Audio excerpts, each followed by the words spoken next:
আলামিন এক নয় দুই নয় 29টা অক্ষর দান করে দিয়েছে। জোরে বলা যাবে কি একসাথে মারহাবা? প্রথম নাম্বার অক্ষর হলো, আমি দেখা দিয়ে যাই সোনার মালিকেরা, আব্বা জানেরা, ভাই জানেরা, আল্লাহ রাব্বুল আলামিনকে সিজদা দেন। এই সিজদা দেওয়ার 29টা অক্ষরের ভিতরে এক নাম্বার অক্ষর হলো, লাখটা হলো আলিফ। জোরে বলা যাবে কি একবার মারহাবা?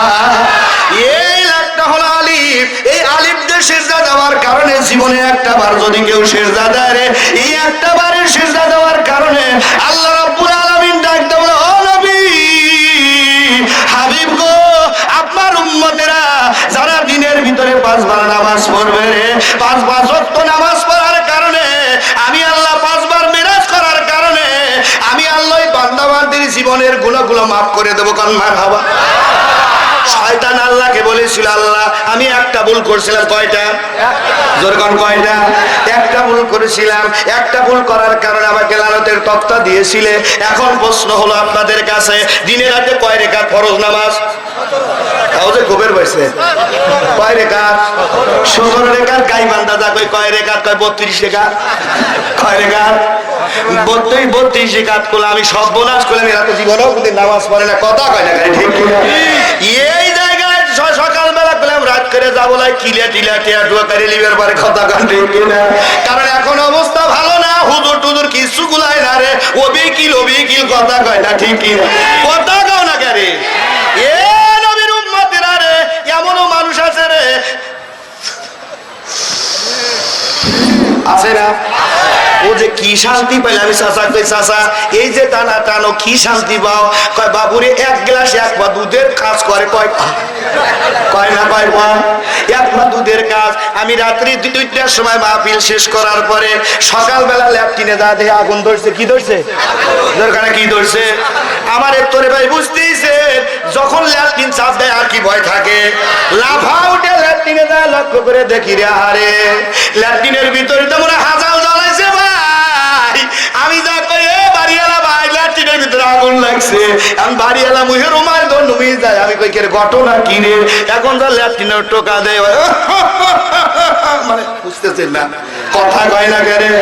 বাড়াইলো ভাই কি হয়েছে? আমি বলছেন মশাল জ্বলাইছেন না, কয়েল লেগেছিলেন ল্যাপটিনে কিনা? আমি বললাম ভাই কয়েল লেগেছিলেন নাকি? কয় হুজুর কয়েল লেবো কিসের লেগে? আমার 2টো পেনশন না খালি হুজুর, আমার ল্যাপটিন আসে না। আমি বললাম একটু ভরা খাইবার পাইলে না। কথা কয় না কেন? কথা কন ঠিক কিনা? যারা নেশা কাণ্ডে আমি বলে যাই, এ নবীর উম্মতেরা রে, যদি কোনো ব্যক্তি কি করে, সিগারেট খাইলো অথবা বিড়ি খাইলো, আল্লাহর কাছে যদি তওবা না করে, ওই ব্যক্তি জাহান্নামে কি জোরখানা কি জাহান্নামী লম্বা চওড়া ঘটনা। আমি অত্যন্ত আপনাদের উপরে খুশি আমার ভাইয়েরা রে। এদিকে লক্ষ্য করুন, একজন আল্লাহর বান্দা জীবনে জামাত ছাড়া নামাজ পড়ে না, নেশা এরকম খাইতো, কিন্তু এই লোকটা 12টা বছর, কয় বছর? 12 বছর আল্লাহর বান্দা জামাত ছাড়া নামাজ পড়ে না। আল্লাহর বান্দা চোখের পানি ছেড়ে দিয়ে আসরের সময় কাঁদতেছে, মালিক রে আল্লাহ আমি কি করব? আল্লাহ জামাত ছাড়া তো জীবনে নামাজ পড়ি না, আল্লাহ মেহেরবানি করে দয়া করে তুমি রাস্তা বলে দাও, রাস্তা বলে দাও। উনি নামাজে দাঁড়ালেন, 10 হাত পিছনে, কয় হাত? 10 হাত পিছনে সবুজ পাগড়ি পরিধান করা এবং সুন্দর করে সাদা পোশাক পরিধান করা। সালাম ফেরার পরে বলতেছে, ভাই 10 হাত পিছনে কেন? বলো বলো। আল্লাহর বান্দাকে ডাক দাও, আল্লাহর মহসিন বান্দা, তোমার শরীর দিয়ে বিড়ি বিড়ি গন্ধ। কি গন্ধ? 12 বছর আগে বিড়ি খাওয়া বাদ দিয়েছে, তারপরেও শরীর দিয়ে বিড়ি বিড়ি গন্ধ। এখন ডাকতে বলে, বাইরে আমি 12 বছর আগে বিড়ি খাওয়া বাদ দিয়ে দিয়েছি। বলছে, আল্লাহর বান্দা তুমি তওবা করো নাই, তওবা না করার কারণে তোমার শরীর এখনো দুর্গন্ধ আসতেছে। এই কারণে আমরা রহমতের ফেরেশতা পাওয়ার কাছে যাইতে পারি নাই। আমি আপনাদের কাছে প্রশ্ন হলো ভাইরা, ও আমার ভাইরা, কখন মালাকাল মউত ফেরেশতা আসবে বলতে পারবেন? আপনারা পারবেন? প্রশ্নই জাগে না রে নবীর উম্মতেরা রে। তাহলে যারা বিড়ি খান, পান খান, খালি বিড়ি খান না, পান খান যারা জর্দার ভিতরে, খালি পান খান সমস্যা নাই, কিন্তু জর্দা খান যারা, যখন জানটা চলে যাবে, যাওয়ার পরে আপনার জানটা কি রহমতের ফেরেশতা নিবে না গজবের ফেরেশতা? কথা কও না কে? গজবের ফেরেশতারা নিয়ে চলে যাবে। এই জন্য আমি অনুরোধ করে যাই, বিড়ি খাওয়া যাবে না। কথা বলেন ঠিক কিনা? এ নবীর উম্মতেরা, আলোচনার দিকে চলে যায়। এখন বর্তমান সিচুয়েশন হলো শ্বশুর আর শাশুড়িলে পাগল, কথা কয় না, জোরে কোন ঠিক কিনা? এ নবীর উম্মতেরা রে, আব্বা হলো মক্কা আর মা হলো, একসাথে বলতে, আব্বা কি মা কি মদিনা রে। মদিনা অন্য দূরে নাই, মদিনা তোমার বাড়ির ভিতরে। রহমাতাল লিল আলামিন নবী হযরত আবু হুরায়রা বর্ণনা করলেন, আমরা টাইটেল ক্লাসে পড়েছি রে নবীর উম্মতেরা রে, কোন ব্যক্তি যদি মার চেহারার দিকে একবার রহমতের ভাবে তাকাইলো, আল্লাহ পাক তাকে হজের সওয়াব দান করে দিল। জোরে বলা যাবে কি মারহাবা? সোনার মানিকেরা, আব্বা জানেরা, ভাই যারা, লম্বা চওড়া ঘটনা, আমি ওদিকে যাচ্ছি না। মা আব্বাকে যদি না দেখতে পারেন, দুনিয়ায় তিনটা গজব আসবে। কয়টা? জোরে কোন কয়টা? তিনটা। এক নাম্বার হলো জীবনে কোনোদিন আপনাকে কি করবে, রিজিকে বরকত হবে না। দুই নাম্বার হলো মৃত্যুর সময় কারে। দুই নাম্বার হলো যত ইবাদত বন্দেগী করেন না কেন, আল্লাহর দরবারে কবুল হবে না, মানুষ সম্মান করবে না। তৃতীয় নাম্বার হলো মৃত্যুর সময় কালেমা নসিব কালেমা নসিব হবে না। এর প্রমাণ হলো লম্বা চওড়া ঘটনা, আমি ওদিকে আলোচনার দিকে যাচ্ছি না। আল্লাহর একজন মহসিন বান্দা মালিক ইবনে দিনার রাহমাতুল্লাহ, নাম শুনছেন কিনা? জোরে কোন নাম শুনছেন কিনা? মালিক ইবনে দিনার রাহমাতুল্লাহ, লম্বা চওড়া ঘটনা, কবরস্থানের মাহফিল। এ নবীর উম্মতেরা রে, আল্লাহর খানায় কাবা এরকম ধরে আছে, মালিক ইবনে দিনার খানায় কাবা ধরে চোখের পানি ছেড়ে দিয়ে দিয়ে হুজুর কাঁদতেছে, মালিক রে, ও আমার রব, আমার সৃষ্টিকর্তা, আল্লাহ তুমি আমার জীবনের গুনাহগুলো মাফ করে দাও। হাজী সাহেব ট্যান্ডিং এখানে আছে রে। এ নবীর উম্মতেরা রে, আল্লাহর খানায় কাবা যখন কোন ব্যক্তি ধরে রে, খানায় কাবা ধরলে মনে হয় আমার আল্লাহ আমার কাছেই আছে। জোরে বলা যাবে কি একবার মারহাবা? আর ভুল করলাম কি? খানায় কাবা ধরার পরে মানুষের এরকম আসে, আমি আল্লাহকে দেখতেছি, আল্লাহ আমাকে দেখতেছে। আল্লাহর বান্দা মালিক ইবনে দিনার চোখের পানি ছেড়ে দিয়ে কান্দে, আল্লাহ বড় কষ্ট করে আসছি তোমার খানায় কাবা, তোমার গিলাফ ধরার জন্য, আর জীবনে সময় পাবো কিনা জানি না, জানি না। আল্লাহ তুমি বলেছো আমার সাল্লাকা ইল্লা রাহমাতাল লিল আলামিন, আমার নবী হলো তামাম জগতের রহমত রে, তামাম জগতের রহমত।